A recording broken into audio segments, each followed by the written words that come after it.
Hello camping lovers, मेरा नाम है पंकज और आप देख रहे हैं मेरा यूट्यूब चैनल हिमाचली कैंपर। आज हम जा रहे बीड बिलिंग और हम वहाँ करेंगे कैंपिंग, बोनफायर, कुकिंग, पैराग्लाइडिंग और बहुत सारी मस्ती। तो दोस्तों अभी मैं जा रहा हूँ जोगिंदर नगर से बीड बिलिंग के लिए और जब तक हम अपने फाइनल डेस्टिनेशन तक पहुँचेंगे मैं थोड़ा आपको बीड बिलिंग के बारे में बता दूं कि आप यहाँ कैसे पहुँच सकते हैं। बीड बिलिंग में पहुँचने के लिए आप अपनी प्राइवेट कार, टैक्सी या फिर ट्रेन या प्लेन किसी भी माध्यम से पहुँच सकते हैं। जो भी आपको सूटेबल हो उस तरह से आप पहुँच सकते हैं। और बीड बिलिंग पड़ता है हिमाचल प्रदेश की डिस्ट्रिक्ट कांगड़ा में। और यहाँ आने का सबसे शॉर्ट जो रास्ता है, अगर मैं जो रूट है वो मैं आपको बताऊं तो अगर आप दिल्ली से आ रहे हैं तो दिल्ली से आप पहले आएंगे चंडीगढ़, फिर चंडीगढ़ के बाद आप आएंगे हिमाचल प्रदेश में बगेड़ एक जगह है जहाँ से 4 लेन होके जाता है। तो उस रास्ते से आप आके बगेड़ के बाद आप जाएंगे घुमारवीं, घुमारवीं के बाद आप सरका घाट होके फिर पहुँचेंगे जोगिंदर नगर और जोगिंदर नगर से फिर आप जाएंगे बीड बिलिंग। ये रूट सबसे कम टाइम लेगा आपका बीड बिलिंग पहुंचने के लिए। चंडीगढ़ से बगेड़ के लिए हार्डली आपके लगेंगे 2 से 3 घंटे और 3 से 4 घंटे आप बीड बिलिंग तक पहुंचने के लिए रख लो कि इतना टाइम आपको यहाँ पहुंचने के लिए लगेगा। तो मैं अभी पहुंचने वाला हूँ अपनी डेस्टिनेशन पे और ये है बीड बिलिंग जहाँ अभी हम पहुंच रहे हैं। और मैं एक और ये बात बता दूं आपको कि बीड बिलिंग दो अलग अलग गांव हैं यहाँ पे। बीड अलग है और बिलिंग अलग है, पर इनको साथ में ही बोला जाता है। बीड बिलिंग के बारे में और आगे बताने से पहले मैं पहले अपना टेंट पिच कर लूँ यहाँ पे, फिर इसके बाद करूँगा मैं आपसे बातें।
छोटा चूल्हा करना ना।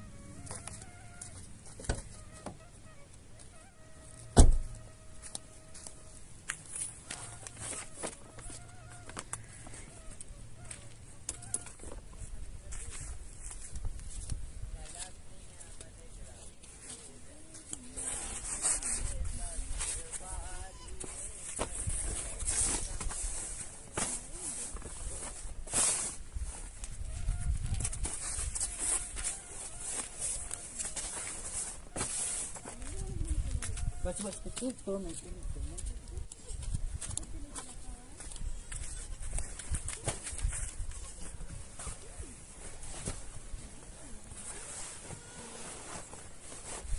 बेडशीट बिछानी बिछानी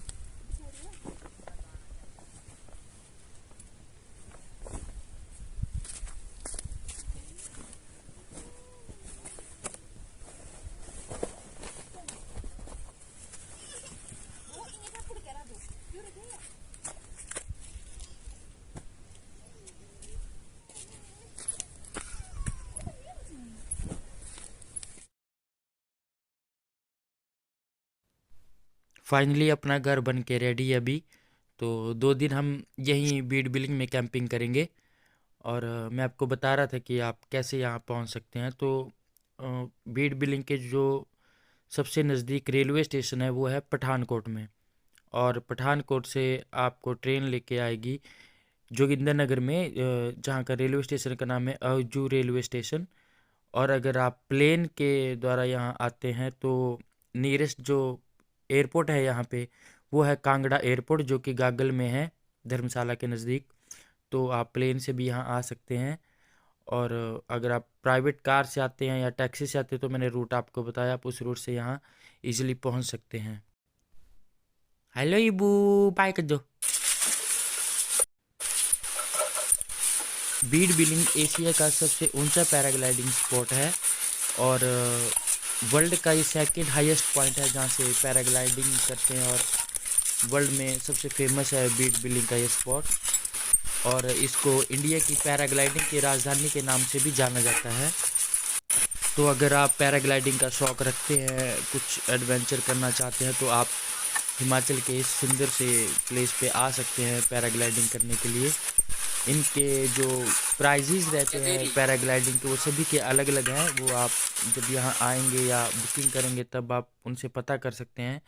बट जहाँ तक मेरे को पता है कि इसमें 2500 से 3500 तक पर पर्सन का जो फ़्लाइट होती है 15 से 30 मिनट के लिए होती।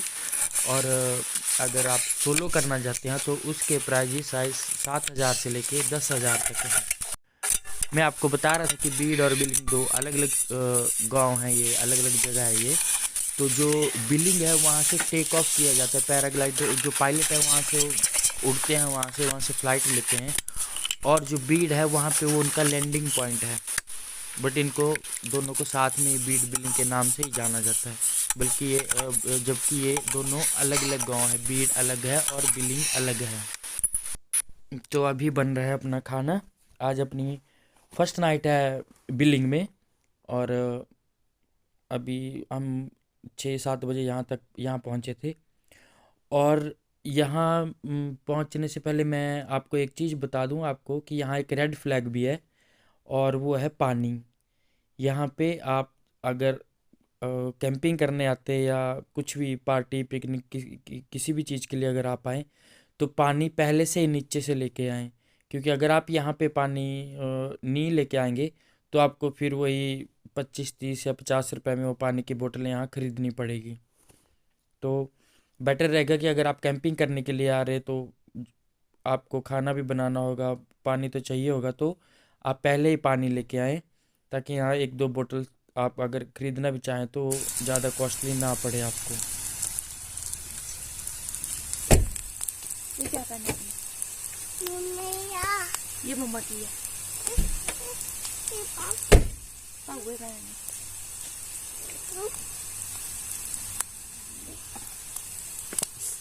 पाव तो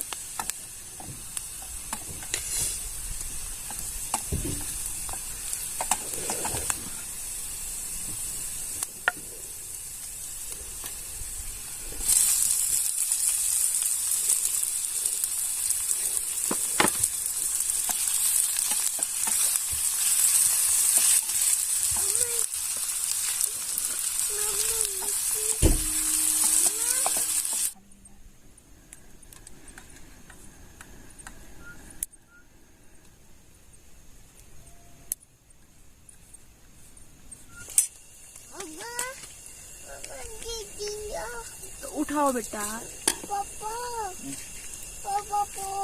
रुको रुको, गम नहीं गुड्डू।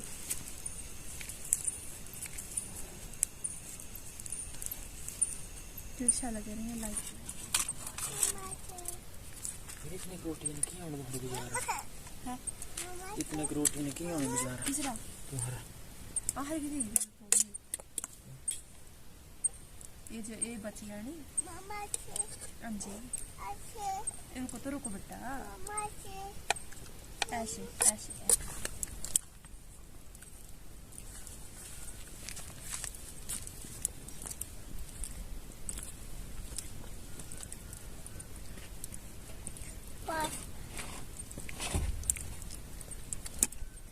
Mama, Pa.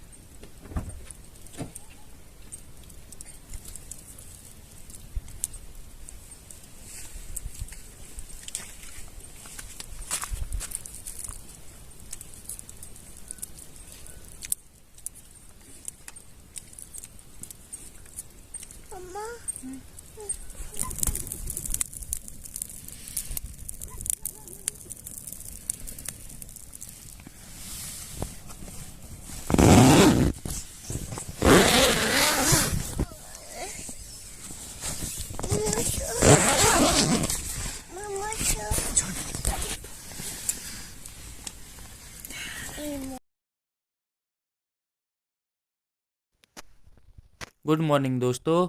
तो अभी हो रही है अपनी सुबह और ये है कुछ अपना टेंट से जो व्यू सामने, और ये जो पहाड़ी आप सामने देख रहे हैं, यहाँ यहाँ पे ये है वो पॉइंट जहाँ से पैराग्लाइडिंग होती है। और इसके साथ में जो नीचे को ये जो आप ये गांव या कुछ आपको दिख रहा होगा अगर वीडियो में, ये जो गिंदर नगर है, नीचे के जो छोटे छोटे गांव हैं वो हैं यहाँ पे। थोड़ा म्यूजिक के साथ इस नेचर को एंजॉय करते हैं थोड़ा सा।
तो सुबह का नाश्ता करने के बाद मैं नीचे जा रहा हूँ बीड विलेज में, और वहाँ से मैं लेके आऊँगा एक तो पानी, और जाते टाइम मैंने एक पाइन ट्री देखा था गिरा हुआ, चीड़ का पेड़।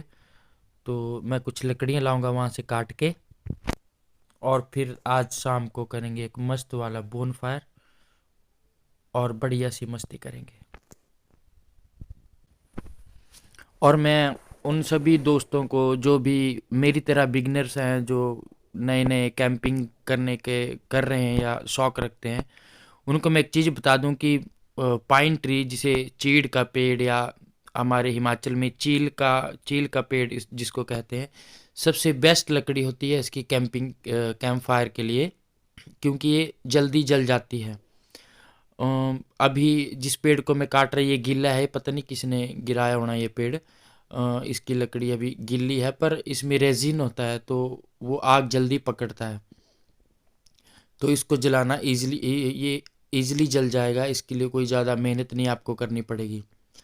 और कैंपिंग के लिए सबसे बेस्ट ट्री होता बोन फायर के लिए, कभी भी किसी भी जगह पे, अगर आप कहीं भी इंडिया में या कहीं भी किसी भी जगह पे कैंपिंग करने जा रहे हैं, पिकनिक करने जा रहे हैं, आपका प्लान है कि हम बोन फायर करेंगे, तो रास्ते में कहीं भी अगर ऐसी ये लकड़ी आपको मिले तो इसको ज़रूर अपने साथ लेके जाएं, क्योंकि अगर बाकी कोई और लकड़ी मिलेगी उसको जलाने के लिए आपको हो सकता है थोड़ी दिक्कत हो, पर अगर ये आपके पास होगी तो ये आराम से आपकी बोन फायर करेगी और सुबह तक आराम से आप इसका एंजॉय कर सकते हैं। और आपने अगर एक नाम सुना होगा फैट वुड, तो फैट वुड भी इसी को ही बोला जाता है। फैट वुड वो लकड़ी होती है जो इसके अंदर जहाँ पे रेजिन रहता है, जहाँ से वो निकलता है, उस लकड़ी को फैट वुड बोला जाता है। तो इसी को ही फैट वुड बोलते हैं। यही पाइन ट्री है, यही चीड़ का पेड़ है, और यही हिमाचल में चील का पेड़ है। और सामने है हमारे उड़ते हुए परिंदे, जो मेरे ठीक टेंट के ऊपर से निकलते हुए जा रहे हैं, और उनको देख के बहुत बहुत मज़ा आता है यार, बहुत मज़ा आता है। आप अपनी फैमिली के साथ, किसी के साथ भी अगर आप थोड़ा टाइम स्पेंड करना चाहते तो आप यहाँ ज़रूर आएँ, ज़रूर विजिट करें बीड बिलिंग को। ये बहुत ज़्यादा सेफ़ है, यहाँ कोई आपको दिक्कत नहीं होगी, तो आप अपनी गाड़ी से यहाँ तक पहुँच सकते हैं। यहाँ का शानदार मौसम इसे और भी खूबसूरत बना देता है यार। गजब का लैंडस्केप और हाइट के साथ बीड बिलिंग को पता है बीड बिलिंग की जो गिनती है दुनिया के सबसे बेस्ट पैराग्लाइडिंग स्पॉट में होती है। तो अभी जो भी ये वीडियो देख रहे हैं, तो आप में से पता नहीं कितने होंगे, कोई है ऐसा जो जिसने पैराग्लाइडिंग की हो या शौक रखता हो, क्योंकि मैंने अपनी लाइफ में कभी भी नहीं की। मैं आज ट्राई करूँगा यहाँ पे कि मैं पैराग्लाइडिंग करूँ। और ये वो स्पॉट है जहाँ से वो पैराग्लाइडिंग करेंगे। ये बिलिंग है, बिलिंग नाम है इस जगह का। तो बिलिंग से जाएंगे ये बीड के लिए, बीड नीचे है, तो नीचे तक फ्लाइट करेंगे। कुछ लोग सोलो करेंगे, कुछ लोग पायलट के साथ करेंगे। और अगर कोई सीखना भी चाहता है तो यहाँ पे स्कूल भी हैं इसके, तो आप उनसे कांटेक्ट करके आप उनके साथ तो बात करके ऑनलाइन आपको मिल जाएगा ये। तो आप यहाँ पे पैराग्लाइडिंग सीख भी सकते हैं। यहाँ काफ़ी स्कूल हैं पैराग्लाइडिंग सिखाने के लिए। और बीड बिलिंग की हाइट के बारे में अगर मैं आपको बताऊं तो ग्राउंड लेवल से जो बीड बिलिंग है, बिलिंग जो जहाँ से पैराग्लाइडिंग स्पॉट है वो है 5,000 फीट, और जो सी लेवल है उससे है 8,000 फीट। तो मतलब आप 8,000 फीट की हाइट से आप जंप करेंगे और फिर पैराग्लाइडिंग करते हुए बीड गांव में लैंडिंग करेंगे। यहाँ बहुत सारे फॉरेनर्स आते हैं यार, बहुत ज़्यादा फॉरेनर्स। यहाँ पे वर्ल्ड कप भी होता है पैराग्लाइडिंग का, हर 1 साल 2 साल में यहाँ पैराग्लाइडिंग का वर्ल्ड कप होता है। और अगर आप उस टाइम यहाँ पे आएंगे तो आप ज़्यादा एक्सप्लोर कर पाएंगे इस चीज़ को, ज़्यादा इंजॉय कर पाएंगे। यहाँ पे हर जगह आपको ये उड़ते हुए परिंदे नज़र आएंगे, जहाँ भी आपकी नज़र पड़ेगी वहीं ये उड़ रहे होंगे। ये सुबह 7-8 बजे से शुरू हो जाते हैं और शाम तक चलते हैं, जब तक थोड़ा मौसम ख़राब ना हो या साफ़ रहे तो ये शाम तक चलते रहते हैं। तो आप इसको एंजॉय कर सकते हैं पूरा दिन।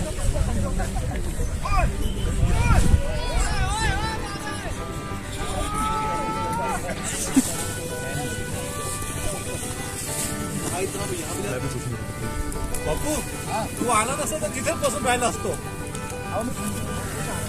एक लाऊड गाणार नाहीत का?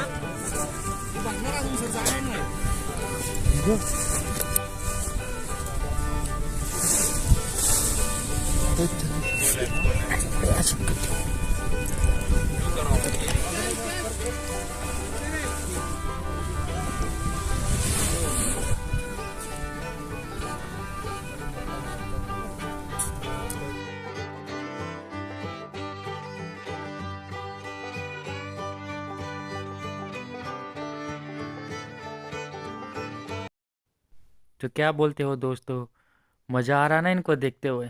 बहुत मज़ा आएगा यार। आप भी आओ यहाँ पे एंजॉय करो पैराग्लाइडिंग का। पर अभी मैं काटूंगा लकड़ी बोन फायर।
और अभी जो आप ये सामने देख रहे हैं रेड कलर के टीन से छोटे छोटे घर अगर आपको दिख रहे होंगे, तो ये है कैंपिंग, जो पेड कैंपिंग होती है। आप यहाँ पे आके इनको रेंट पे ले सकते हैं। और इनका शायद एक एक नाइट का चार्ज 1,000 रुपये होगा। अगर आपका टेंट है तो आपको शायद 500 रुपये लेंगे और अपना टेंट लगाने देंगे। और ये चीज़ मैंने पहली बार देखी कि भेड़ से ये जो ऊन निकालते हैं ये कैसे निकालते हैं पहाड़ी लोग। तो ये मैं फर्स्ट टाइम देख रहा, पता नहीं आपने ये चीज़ देखी है कि नहीं देखी है, पर मैंने ये छोटा सा शूट किया था इनको भी कि मैं आपको ये दिखा पाऊँ कि क्योंकि बहुत सारे लोग हैं जिन्होंने ये चीज़ नहीं देखी। जो भी आप स्वेटर पहनते हैं, शॉल कंबल जो भी आप लेते हैं, वो आखिर बनता कैसे है। तो ये उसका रॉ है जो मतलब जहाँ से ऊन आती है, भेड़ों भेड़ों के बाल निकाल के ये जैसे भी करते होंगे। तो मैं आपको दिखाऊंगा इसमें, आप देखना कैसे कैसे ये करते हैं, कैसे भेड़ को लाएंगे इसके बाल वगैरह निकाल के। तो फिर इसके बाद ये जाती है फैक्ट्री में और इसकी ऊन बनती है। और ऊन बनाने का जो प्रोसेस है मैं थोड़ा अगर आपको बताऊं तो ये शायद 6-7 क्लास में एक चैप्टर था इस चीज़ का। तो ये जो ऊन अभी ये निकाल रहे हैं, ये ऊन जाएगी फैक्ट्री में। वहाँ पे इसको सबसे पहले ये साफ़ करेंगे, जो भी मिट्टी वगैरह बालों पे लगी होगी उसको साफ़ करेंगे। उसके बाद इसको सुखाएंगे। सुखाने के बाद इससे निकालेंगे वो रेशे जिसको बोलते हैं बर, BURR, तो वो निकालेंगे इससे। और उनको निकालने के बाद फिर उसको फिर धोएंगे, फिर सुखाएंगे, और फिर आपकी जो है ऊन बनती है। और ये जो बर, जो रेशा इसके अंदर होता है बालों में, तो अगर आप अपने स्वेटर पे भी देखेंगे तो ये आराम से दिख जाते हैं कि हाँ ये बाल हैं, कुछ चीज़ है। तो ये वही बर होते हैं जो इस भेड़ के जो बाल हैं उसके अंदर से निकलते हैं। और ये बाल निकालने का जो भी प्रोसेस है मैक्सिमम गर्मियों के टाइम में ज़्यादा होता है। ये पता नहीं क्यों इतना लेट कर रहे हैं, क्योंकि आप पूरी स्किन अगर आप ये बाल निकाल देंगे तो ये कैसे सरवाइव करेंगे ठंड में। एक बाल ही है जो इनको ये सरवाइव कर पाते हैं ठंड में, इन बालों की वजह से। तो पता नहीं अब इनका क्या प्रोसेस रहा होगा कि ये इतना लेट कर रहे हैं इसको।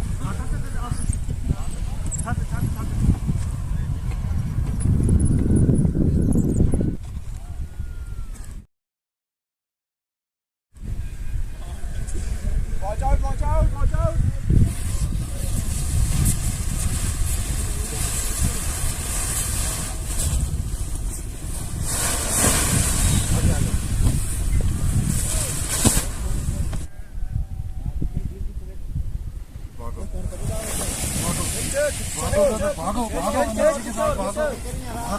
भागो।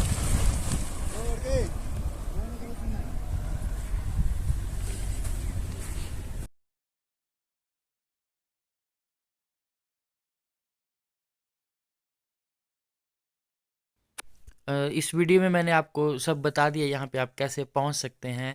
यहाँ पे रहने का नहीं, मैंने थोड़ा सा बताया। तो रहने का कुछ इस तरीके से है कि या तो आप पेड यहाँ पे ले लें, इनके जो जो भी टेंट वगैरह लगे हैं, तो 1000 रुपये नाइट होती। बाकी खाना वगैरह का वो शायद एक्स्ट्रा चार्ज करेंगे।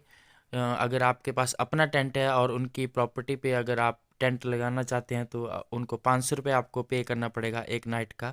मैंने तो नहीं किया था, मेरे से उन्होंने मांगा, पर मैं बोला नहीं कि मैं किसी अलग जगह लगा लूँगा टेंट। तो वहाँ बहुत सारी ऐसी जगह है जो जो किसी की पर्सनल प्रॉपर्टी नहीं है, तो आप वहाँ पे भी अपना टेंट लगा सकते हैं। पर अगर आपके पास अपना टेंट नहीं है तो 1000 रुपये दे के आप यहाँ पे कैंपिंग आराम से कर सकते हैं। और ये जो भाई साहब अभी उड़ रहे हैं ये थे जर्मनी से। और ये भाई इतने स्टंट थे, इन्होंने पूरा का पूरा दिन इसी छोटे से एक स्पॉट पे यहीं पे बिताया। ये इकलौते ऐसे पायलट थे जो यहीं पे ही थोड़ी देर उड़ते, यहीं पे थोड़ी देर रेस्ट करते और फिर उड़ जाते। तो अब पता नहीं इनका कितना एक्सपीरियंस होगा इस चीज़ का, पैराग्लाइडिंग का। पर मैंने इस तरह का कभी पायलट कभी भी नहीं देखा। मतलब यहाँ से कम 100 से ज़्यादा पायलट मेरे सामने से फ्लाइट करके गए नीचे को, कोई भी वापस नहीं आया। सिर्फ ये एक था बंदा जो वापस आ रहा था, यहीं पे गोल गोल घूम रहा था, थोड़ा रेस्ट कर रहा था ऊपर हाइट पे जाके। इसके पास एक बूफर था, उसको म्यूज़िक लगा के ऊपर एंजॉय कर रहा था बंदा। और ये फ्रांस या जर्मनी से था शायद, ये जो बंदा था अंग्रेज। और ये हमारे ईबू महाराज, और इनको मिल गए यहाँ पे अपने दोस्त। इसने बड़ी मस्ती की यहाँ पे भेड़ों के साथ। और यार इस बच्चे के लिए ना, मतलब ये 2 साल का है अभी, और 2 साल में ये कैंपिंग कर रहा, छोटा सा बच्चा।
दोस्तों मैंने कोशिश की है इस वीडियो में भी कि मैं आपको पूरी डिटेल दे पाऊँ यहाँ की बीड बिलिंग की, यहाँ पे आप कैसे आ सकते हैं, कैसे रह सकते हैं। एक और चीज़ मैं आपको बताना भूल गया कि यहाँ होटल्स वगैरह नहीं हैं ऊपर बिलिंग में, आपको होटल्स बीड में ही मिलेंगे और यहाँ पे आपको टैक्सी करके ही आना पड़ेगा।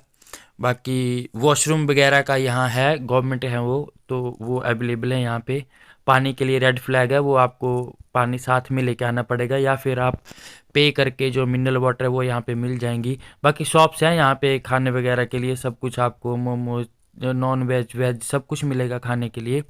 बस रहने के लिए या तो आप टेंट वगैरह पेड पे ले लें या फिर अपना लेके आएँ। और अगर होटल्स में रहना है अगर आपने, तो फिर होटल आपको नीचे ही मिलेगा। तो आपको जैसी भी लगी होगी ये वीडियो मेरे को ज़रूर बताना ये कमेंट करके, क्योंकि मैं उतना एडिट नहीं कर पाता, मैं अभी बिगिनर हूँ ब्लॉगिंग के इसमें। तो जैसी भी रही होगी आप मेरे को ज़रूर बताना ताकि मैं सीख पाऊँ थोड़ा आपसे और कुछ अच्छा कर पाऊँ। और यहाँ से अब शाम को अभी यहीं रहेंगे और सुबह हम यहाँ से निकलेंगे राजगुंदा के लिए और मैं नया व्लॉग बनाऊँगा राजगुंदा में जाके, जो यहाँ से 18 किलोमीटर है, पूरा जंगल एरिया है वो भी। तो मिलेंगे आपसे नए ब्लॉग में, और ये ब्लॉग जैसा भी आपको लगा होगा तो मुझे ज़रूर बताना। और थोड़ा सा भी अगर 1-2% अच्छा लगा होगा तो इस चैनल को ज़रूर सब्सक्राइब करना, मोटिवेट करना मुझे कि मैं इस चैनल को कंटिन्यू कर पाऊँ और इस तरह के ब्लॉग और भी बना पाऊँ। आपने मेरी वीडियो अगर यहाँ तक देखी है तो आपका बहुत बहुत धन्यवाद, क्योंकि आपने अपनी लाइफ के 30 मिनट्स मेरी वीडियो के लिए दिए, तो उसके लिए बहुत बहुत धन्यवाद। अभी हम निकल रहे हैं राजगुंदा के लिए और मिलते हैं आपसे नए ब्लॉग में जो बनेगा राजगुंदा में।